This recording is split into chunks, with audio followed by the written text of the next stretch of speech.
I'm going to give you 10 things, though, that every Christian should know about President Trump and what he's done that reflect the biblical worldview, and many of which you might not know. Yeah.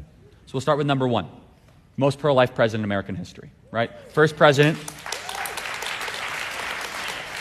to speak at the March for Life, slashed Planned Parenthood funding, rescinded the Mexico City policy, which is no more international funding of abortion, has been outspoken about life beginning at conception, has also appointed Gorsuch Kavanaugh, we'll get to that in a second, and also Amy Coney Barrett. Most pro-life president in American history. Number two, Israel. Every Bible-believing Christian should care about the state of Israel.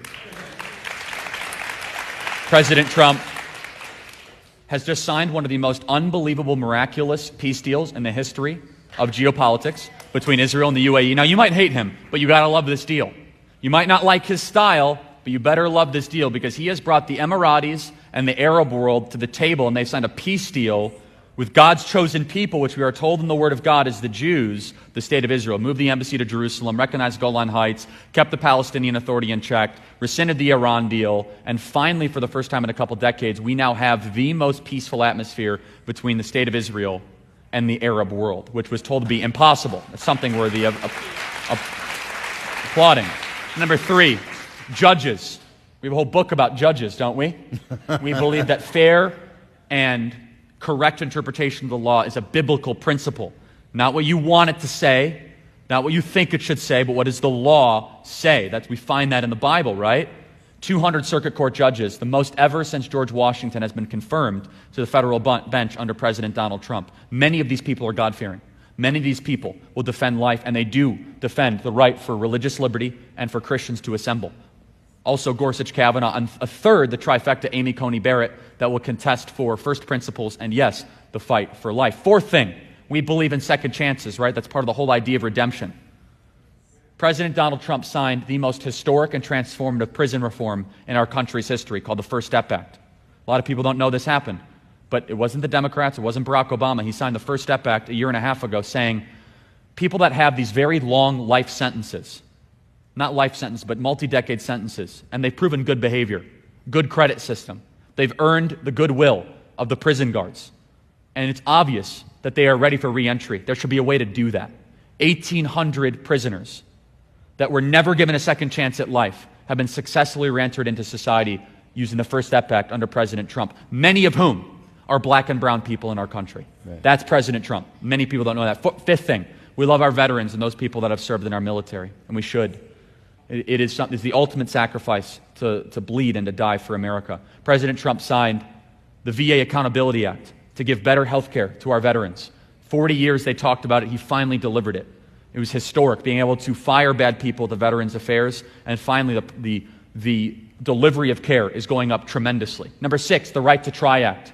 We all believe that terminal diseases is one of the hardest things for us to be able to reconcile as believers. There's a lot of things that we just struggle with, right? And like, how could a child be given a tumor that is just not able to be treated? For years, the pharmaceutical companies were trying to get Washington, D.C. to be able to pass something called the Right to Try Act, where people that have terminal diseases, they've been given a death certificate, are able to try drugs that would be deemed more risky. What's a better patient to try it on than an actual human being? Before President Trump, someone was not able to use these drugs. He got everyone in a room together, got rid of the liability measure, and people, real life stories that I have met, have had their lives saved due to the Right to Try Act passed under President Trump. Pretty extraordinary, unbelievable. Number seven, the Tax Reform Act, the biggest middle-class tax cut in American history, which included an expansion of the working mother's tax cut, and yes, paid family leave. I think that we as conservatives and Christians, I don't know if you're conservative, we as Christians should make it easier to have children in our country. It's a biblical principle. It wasn't Obama, it wasn't the Democrats, it was President Trump that signed paid family leave for 8 weeks so that you can borrow or take from your Social Security money, which is a very fiscally sound way to do it, and say, I want to be able to have children, I want to be able to be with my children for a couple months, paid family leave. A lot of people don't even know this exists. A lot of people say, I didn't know that. That's interesting.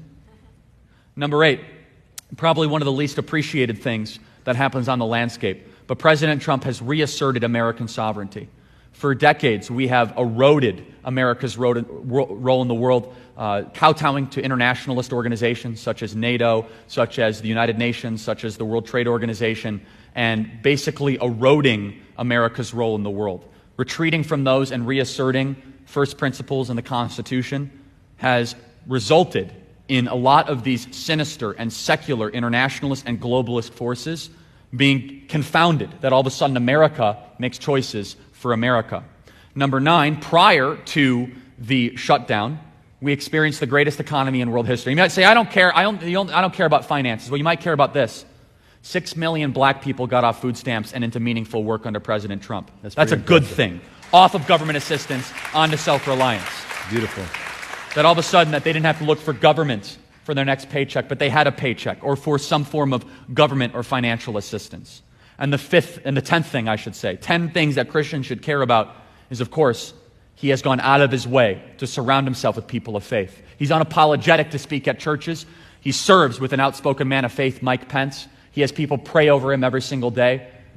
I equate him in a lot of different ways. I understand this can be confusing for people.